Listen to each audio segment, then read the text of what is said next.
Now, for the remainder of the pod, we're going to go position by position and just kind of look at Graham's tiers. We're obviously not going to go every single player. You got to go over to fantasypoints.com to see how he lays out his tiers exactly. But I do want to kind of get a little bit of an overview of how you're approaching the position. Where do you target it? How often? You've already given us a little bit about running back, receiver, whatnot. So we might not have to spend too much time when we get to those positions.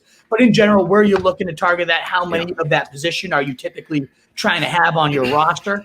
And then we'll talk about, what are some of your favorite tiers of those players, and maybe a player or two that you're like, this is my single favorite pick as well at the position based on their value. So why don't we start with quarterbacks at the top here? What is your take on the overview of the landscape when you're going into it, and who are some guys you're targeting and maybe avoiding at the position?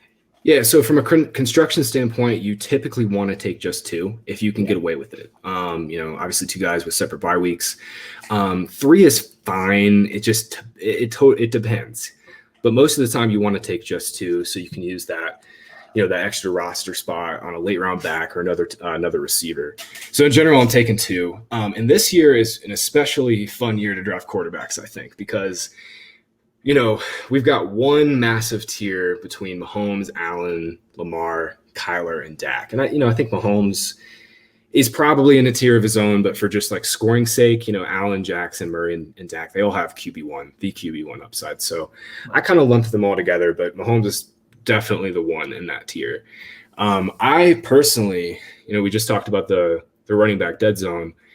I've been drafting like Allen, Jackson, Murray, and Dak pretty consistently in that 4, 5, 6 round range. Depending on what you're playing, like the NFFC runs a draft championship league that's like 6 points per passing touchdown. Those guys typically go a little bit earlier, a little bit too early, in my opinion. Some of them do. But everywhere else, those guys, that tier 1 quarterback grouping is going, rounds 4 through 6. And most of the time when I get there, I've at least got 2 backs or a back and a receiver. And because that range is so hard to draft from, in terms of running backs and tight ends too, I've just been kind of taking the upside and the safety of all those great Konami code quarterbacks. Yeah. So that's kind of been my first strategy. And then if I miss on those guys, man, it's Russell Wilson. I freaking love Russell Wilson this year. That's kind of my second guy. Nice. Yeah. I've always been a wait on quarterback guy, but then, and even in DFS, pay low at quarterback and load up everywhere else. But last year, it just, you look at all the making winning lineups, and almost every single one of them paid up at quarterback. It was one of the 6 you just mentioned. Yep. It's just a different changing of the guard with these dual threats that are chucking all over the yard, and your rules are favoring offenses. And maybe it will be a different year because COVID defenses were behind, all that stuff. I get that argument too. But I think points are here to stay. I think the quarterbacks that are putting up these crazy stats are probably going to do the same. So I'm with you. I've actually been going round 5 or 6 if a Murray or a Dak falls there. You already have a few receivers, a nice running back there. Get that locked in 25, 30 points, and that way you don't have to worry about getting 2 at the onesie position. So, I like that approach a lot. Yeah, I have an article coming out probably closer to the season about just that, like just how paying up in quarterback and DFS is like, I think that's going to be the biggest new thing in the next, couple of seasons that we're going to have to keep our eye on. Like you mentioned, the it wasn't just the milli makers. I mean, it was like the single entry contest too, where it was like, higher buy-ins. A lot of those winning lineups, a lot of those guys were paying up at quarterback, and the data parses that out too. I'm excited to release that article, but yeah.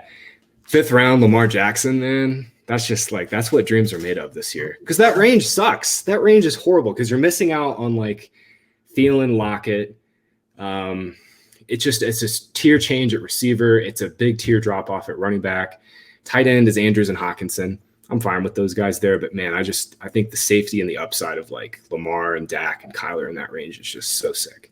Exactly. And the other nice thing about going quarterback early too is all the research suggests how important stacking is in best ball. And if you have your guy early, whether it's you stacked like one of the earlier receivers you already had, or who you have to start targeting with your later round flyers, it just makes that game plan a little bit clearer for you too. Absolutely. Which I always like. The one guy I find, whether I go early or not, I've almost always getting Ryan Fitzpatrick at the end of all my drafts. It's like the perfect way to balance out like the bye weeks and whatnot. I just love the upside he brings at his price. I know he does have the Konami and the rookie QBs as well. If I go early and I can still sneak a Fields or a Lance in there, I'm liking those values as late guys. But yeah, Lance, you're not a big fan of that? No. I just, every time I hear Lance, it's just like my ears perk up. That's my guy this year. Lance Lance is my guy. I like Fitz too. But if I'm having to choose between, Fields or Lance, I'm just going to go with the guy who runs. And that's kind of what I've been thinking. That's what I've been thinking. Yeah. Fitzpatrick goes like 4 or 5 rounds after those guys. So, sure. But yeah, no, if I can get one of those two, especially as we mentioned that schedule for the Niners, I wouldn't be shocked at all if there's a lot of Niners and stacks with Niners in that championship winning lineup for sure. What is up, you fantasy wolf? Thanks so much for tuning in. If you haven't already, share your thoughts in the comments, check out some more videos, and join the newest Wolfpack by subscribing below.